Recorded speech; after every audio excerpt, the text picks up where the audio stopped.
So this is a pretty wet area. The ground's kind of wet.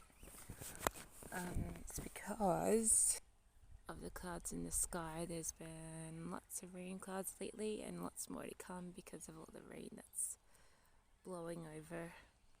I thought I was going to be kind of frightened by the storm today, but generally storms at night affect me more than storms during the day. Storms during the day only make me jump if there's like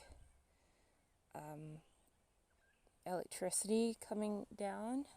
Sometimes it comes down towards the electric poles, so it's one of our electric poles in the distance over there. So sometimes it comes to zap at that. But this morning I was a little nervous, but then I realized, it's just rain. It's mostly just rain that's hanging around lately, so nothing really to be nervous about. The only thing that freaks me out is cyclones and tornadoes, so I'm always forever discussing them because this is a cyclone, tornado, and a volcano zone, so you can get lava eruptions too, and it's quite disturbing when things like that happen. Usually makes its impact. It's pretty destructive. If you see how these windows are set, there's not even enough protection for hail.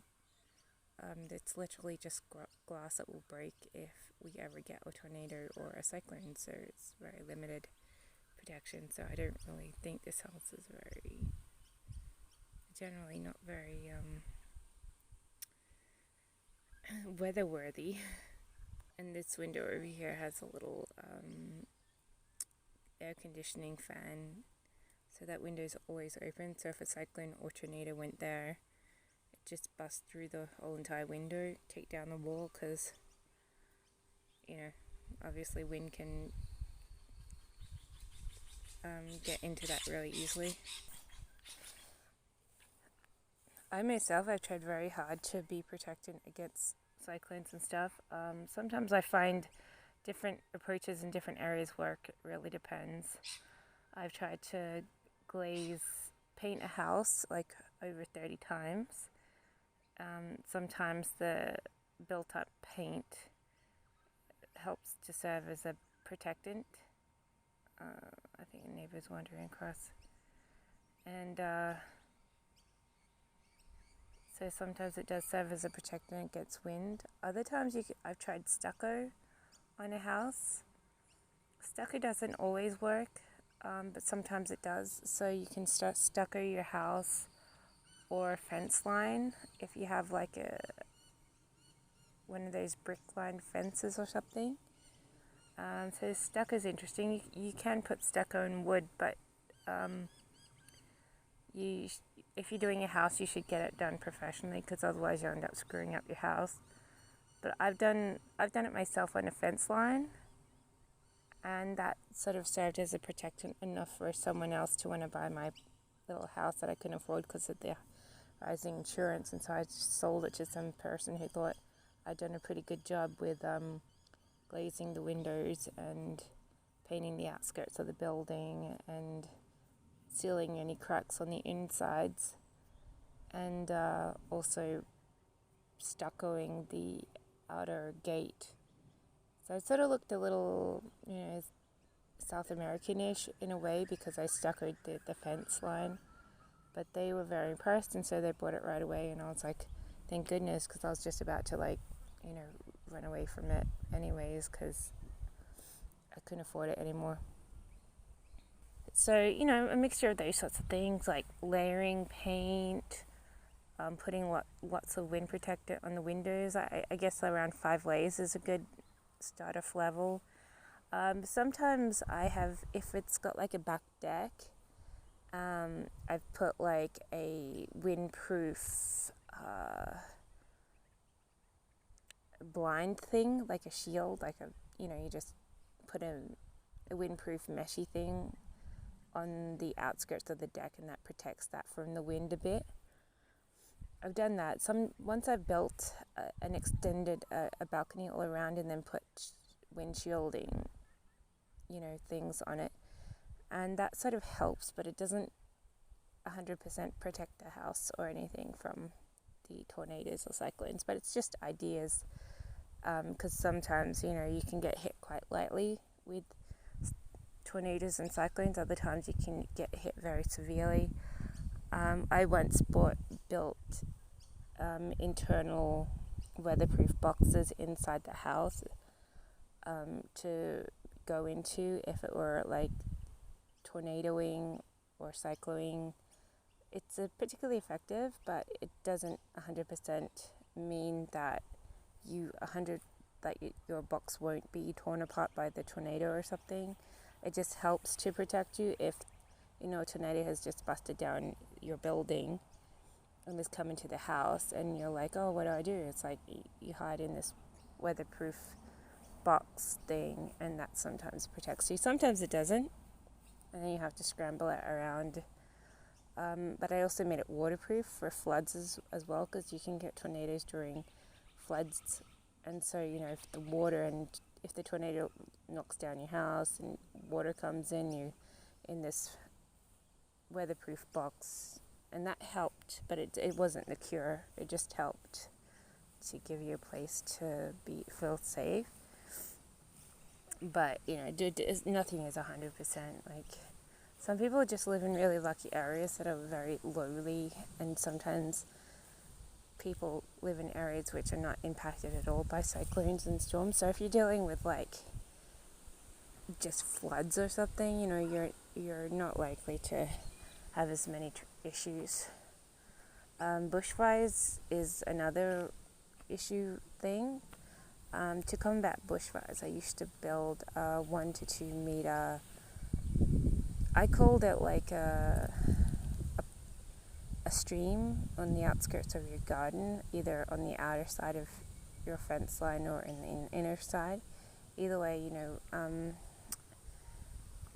when bushfires come, they can't get across like 2 meters width of water, so usually, and if they do, you got somewhere to splash around in, except, the alligators have found your water hole and decide, oh, that's a good place for me to be, and then you're like, but I think I hand built that thing, or I got someone else to build it, I don't remember. I think I might have started off with hand building it, and then I needed to get it sealed properly and stuff. So, because I'd used to like use clay or something, like a sealant, and then also after digging a big trench, I used to be like, oh, put clay in it and stuff and have that. But I think I might have ended up getting it professionally done because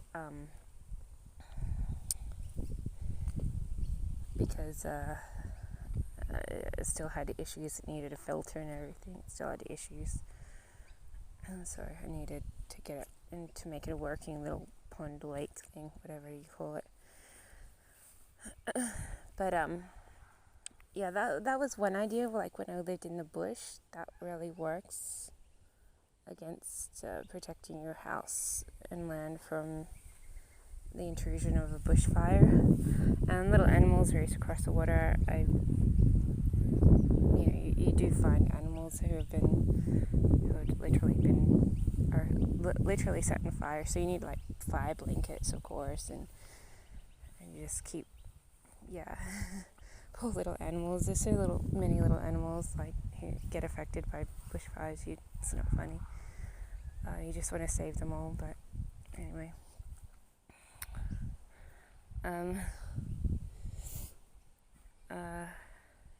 Yeah, at this crazy time when I was living in this really bushy area, I allowed a little animal organization to set up there so that they could treat the animals who wandered across to protect themselves from the fire, and there were some of them were mostly hideously burnt, and so their unit was set there to treat the animals pretty much.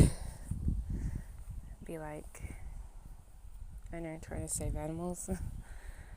I allowed that, but it's a little bit of a breach of privacy kind of thing, but I still allowed it kind of thing. I gave them I had a fairly large block, so I gave them just a portion of the land and allowed them to build a little house set up, and then they were just doing their thing over there. because I wanted to save the animals. It's my little new thing to do. Anyway, that's another story in itself. It's a very sad story. It's kind of tormenting. I ended up having to sell that place because it was too expensive, and I literally was living on very minimal income. So I did a lot with what little I had, but in the end, it's all it all just got too overwhelming, got too much, and I think we did it. The fires did end up reaching the building or whatever. So I'm not sure.